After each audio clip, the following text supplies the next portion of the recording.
समय की बात है। विनायक नगर नामक गांव में 65 साल की एक औरत लीलावती रहती थी। वह अपने 2 बेटों और उनके परिवारों के साथ रहती थी। वह एक ही घर में रहते थे। लीलावती को स्वादिष्ट खाने खाने का बहुत शौक था। उसे अच्छे कपड़े पहनने का, आईने में अपने आप को देखने का बहुत शौक था। जब उसके बेटे काम पर निकल जाते, उसकी बहुएं अपने काम में व्यस्त हो जाती, मगर लीलावती को इस बात की कोई परवाह नहीं थी। बड़ी बहू, ओ बड़ी बहू, इधर आओ जरा। जी माँ, बोलिए। अरे, क्या तुम मुझे वो गिलास दे सकती हो जिसमें पानी रखा हुआ है? लीलावती बहुत आलसी थी। अपने बाजू में पड़ा हुआ गिलास भी वह उठा नहीं सकती थी। वह हर बार ऐसे ही करके किसी न किसी को बुलाती और उन्हें परेशान करती। उसकी बहुएं उसका कहना तो मान लेती थी, मगर वह भी बहुत परेशान रहती थी, क्योंकि उसे खाने का बहुत शौक था। जब अच्छा पकवान पकता था तो वह खुद रसोई घर में जाकर देखना चाहती थी कि क्या पक रहा है। अरे बहू, सुनो, तुम क्या पका रही हो? खुशबू तो बहुत अच्छी आ रही है। फिर जब लीलावती की बहुओं ने खाना बना लिया तो वह इंतजार करती थी कि वह रसोई से बाहर कब आएंगी। वह रसोई में जाकर सभी पकवान देखती थी, एक एक करके उन्हें सूंघती थी और फिर कटोरी में सामान भरकर चुपचाप अपने कमरे में चली जाती थी।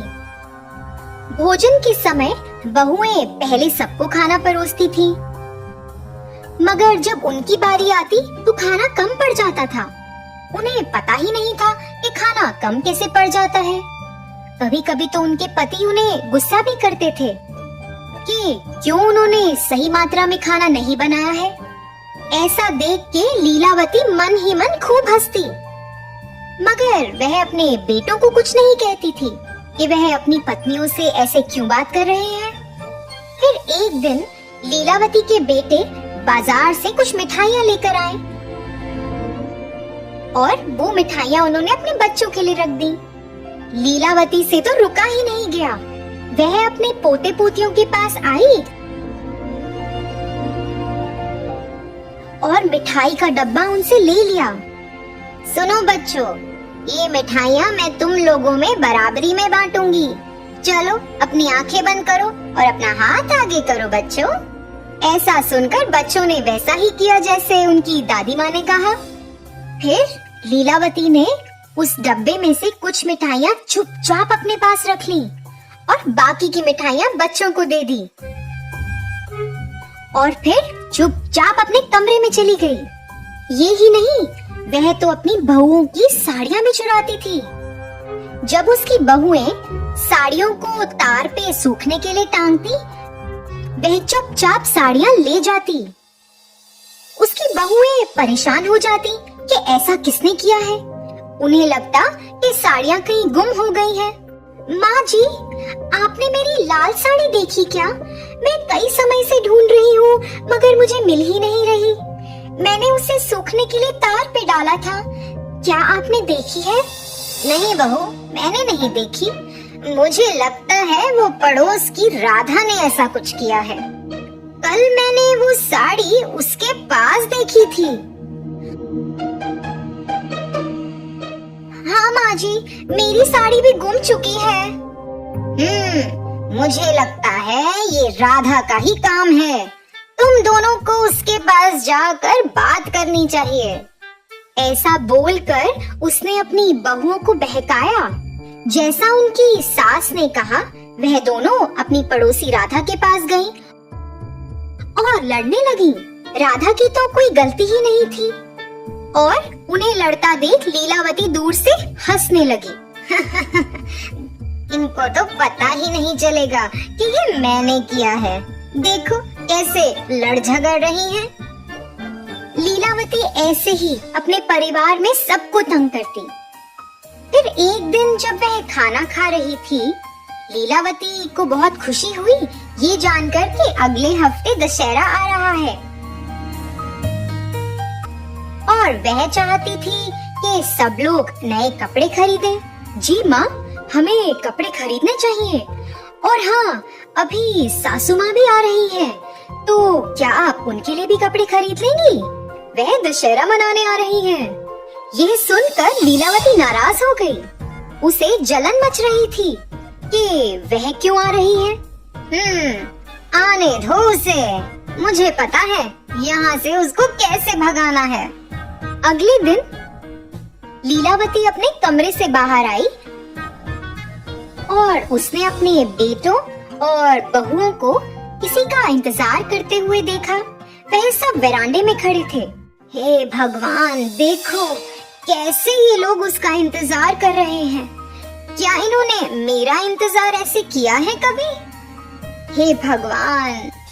फिर लीलावती के बड़े बेटे की सास वहाँ पधारी और जैसे ही वह अपनी गाड़ी से उतरी, बच्चे भागे दौड़े उनके पास गए। पुष्पा बच्चों के लिए और बाकी सब के लिए कई उपहार लाई थी। वह बच्चों के लिए खिलौने और बेटियों के लिए साड़ियाँ लाई थी।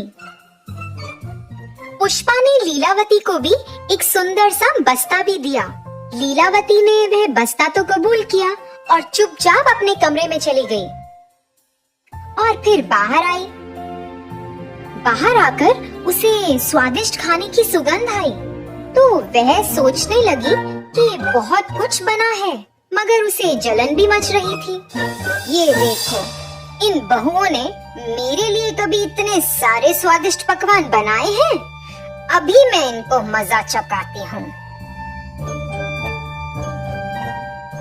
फिर ऐसा सोचते हुए वह इंतजार करने लगी कि कब उसकी बहुएं रसोई से बाहर आएं। जैसे ही वे दोनों रसोई से बाहर आई, चुपचाप लीलावती रसोई घर में चली गई और पकवान में उसने खूब सारी मिर्च डाल दी। फिर जैसे ही सबने खाना शुरू किया, सब लोगों से खाया ही नहीं गया। सबको खूब मिर्च लग रही थी।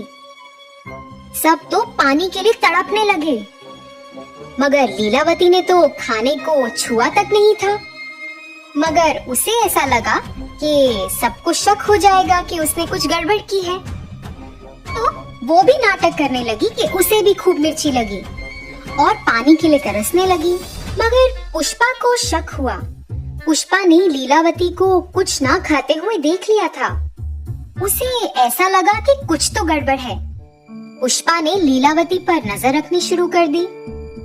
फिर ऐसे ही कुछ दिन बीत गए।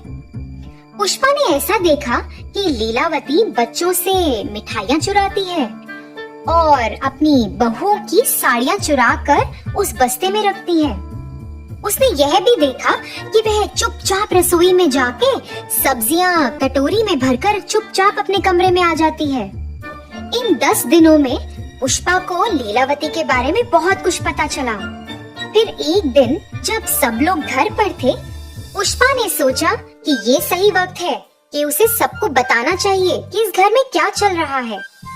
लीलावती, सुनिए, क्या आप वो बस्ता ला सकती हैं जो मैंने आपको दिया था? मैं आपको वापस लौटा दूंगी। फिर ऐसा कहकर पुष्पा झट लीलावती के कमरे में गई। लीलावती तो पुष्पा से पहले जाने की कोशिश कर रही थी, मगर असफल रही। पुष्पा ने वो बस्ता खोला और सब लोग उसके अंदर देखकर हैरान रह गए। उसमें कई प्रकार की मिठाइयाँ, बहुओं की साड़ियाँ, आईना और पैसे थे। वह ये सब अपने परिवार वालों से चुराती थी। लीलावती, तुम्हारे बेटे, तुम्हारी बहुएं और तुम्हारे पोता और पोती, ये तुम्हारा परिवार है, ये किसी और के नहीं है। ये तुम्हारा परिवार है लीलावती। तुम्हें क्या लगता है कि ये सही कार्य है जो तुम इतने दिनों से कर रही हो? माँ, आप ऐसा क्यों कर रही थी? इसी कारण से बच्चे हमेशा आपसे परेशान रहते थे। माँ, आपको नहीं लगता कि जब हम काम से घर आते हैं तो हम थके हुए होते हैं, और आपको ऐसा करने की क्या जरूरत थी? माँ, आप सबके साथ खुशी खुशी रह सकती हैं। आपने सबको कितना परेशान किया है माँ। माँ जी, आपने ही हमें राधा के बारे में बताया था। वो मेरी कितनी अच्छी दोस्त थी। आपके झूठ की वजह से अब मेरी दोस्ती भी उससे टूट गई है। माँ जी, हमने आपका बहुत ख्याल रखा। आप ऐसा कैसे कर सकती हैं हमारे साथ? लीलावती को अपने से कम उम्र के लोगों को ऐसा कहते हुए बहुत बुरा लगा। ज्यादा बुरा इसलिए लगा कि वह उसके खुद के परिवार वाले थे। उसे एहसास हुआ कि वह कितना गलत कर रही थी और उसने सबसे माफी भी मांगी। उस दिन से लीलावती अपने बच्चों का अच्छे से ख्याल रखती थी। वह अपनी बहुओं का भी खूब ख्याल रखती थी। वह अपनी बहुओं की काम करने में मदद भी करती थी। ऐसा सब देखकर पुष्पा भी बहुत खुश हुई कि उसके रहते रहते लीलावती का हृदय परिवर्तन हुआ। तो बच्चों, इस कहानी से हमें ये सीख मिलती है कि हमें अपने पास मौजूद जिंदगी से संतुष्ट रहना चाहिए। उम्र के साथ हमें अपना व्यवहार भी बदलना चाहिए, नहीं तो इससे हमारे अपनों को चोट पहुंच सकती है।